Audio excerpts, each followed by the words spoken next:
Okay, this video is designed to give you a little bit of introduction to what is meant by the term the exchange rate. So you may have heard of the term the exchange rate before, or different currencies around the world. Basically what the exchange rate is, it's the value of one nation's currency in relation to another's. So what I mean by that is, if we're looking at what's the value of one Australian dollar, if you were to go to like one of those currency conversion places and transfer that into American money, or transfer that into Chinese money, or South African, and so on and so forth. So if one Australian dollar purchases 90 US cents, that means with your one Australian dollar, you can buy 90 cents worth of stuff in America. Or if you have one Australian dollar, that might transfer into $1.10 New Zealand dollars. So for every one Australian dollar you buy, if you exchange that into New Zealand currency, you'll get $1.10. So some currencies Australia's dollar has more purchasing power than, and there are other currencies that Australian dollar is worth less than. So you'll see signs like this. Basically, this means that if Australia was to convert the Australian dollar into Canadian money, we would get about 95 cents per dollar. In China, we will get over 7 yuan per dollar that we convert. The euro, we get about 66 euro cents. The Japanese yen, you get about 109 yen per dollar, and then so on and so forth. So the Singapore currency, we get about $1.37. Hong Kong, for one Australian dollar, we get about 7 Hong Kong dollars, and so on and so forth. And the two main concepts you need to be aware of is what's meant by a depreciation and an appreciation of the dollar. So let's say one Australian dollar was to purchase $1 US. This means that if you convert your one Australian dollar into American money, you'll get $1 US. Okay? If the Australian dollar was to depreciate or fall, that means that that one Australian dollar is now going to buy you less American dollars. So with that one Australian dollar, you can now only buy 90 cents worth of stuff in America. That would mean the Australian dollar has depreciated by 10%.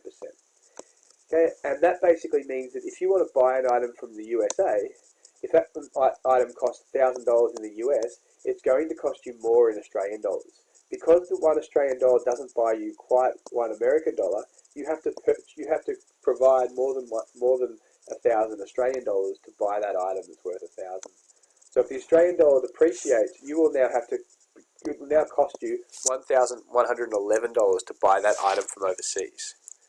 On the flip side, if the Australian dollar was to appreciate or rise against a foreign currency, that means that one Australian dollar would now buy you $1.10 US cents. So basically, the Australian dollar has appreciated by around 10%. Now, if you're buying that item from $1,000 in the USA, it's going to cost you less than $1,000, because that one Australian dollar is going to be converted into $1.10 US cents. Every time that you purchase every time you convert the Australian dollar, you're getting more in American currency. So if that item costs 1,000 American dollars, it's actually only costing you $909 in Australia, because the Australian dollar has more purchasing power than the American currency. So when the Australian dollar appreciates in value, it becomes cheaper to buy things online.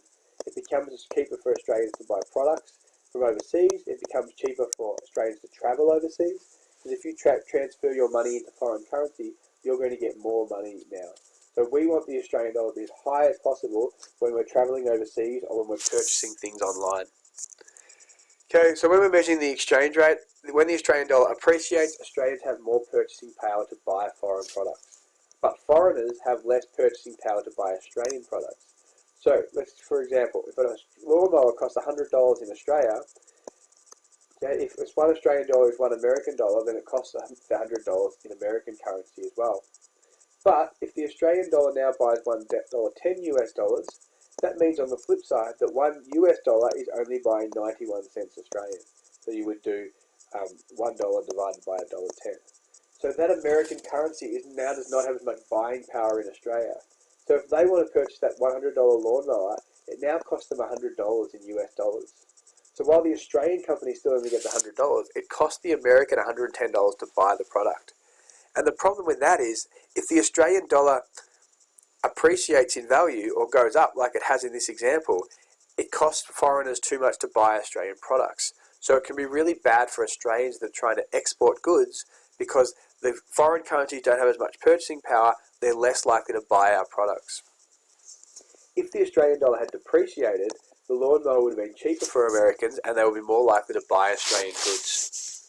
So when you're looking at who benefits and who suffers from a high and low dollar, When the dollar depreciates, the people that benefit is anyone that's looking to sell exports overseas. So when the Australian dollar is low, it means it's really cheap for people overseas to buy Australian products. So they would be more willing to buy Australian products, and Australian companies make more money.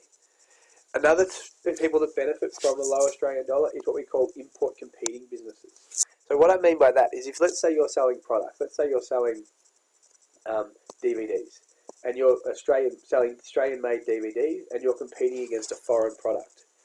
When the Australian dollar is low, it costs Australians too much to buy the foreign product. So more people will buy Australian-made goods, and therefore they will benefit when the Australian dollar is low. Other sectors that benefit are things like education and tourism, because the tourism sector will benefit because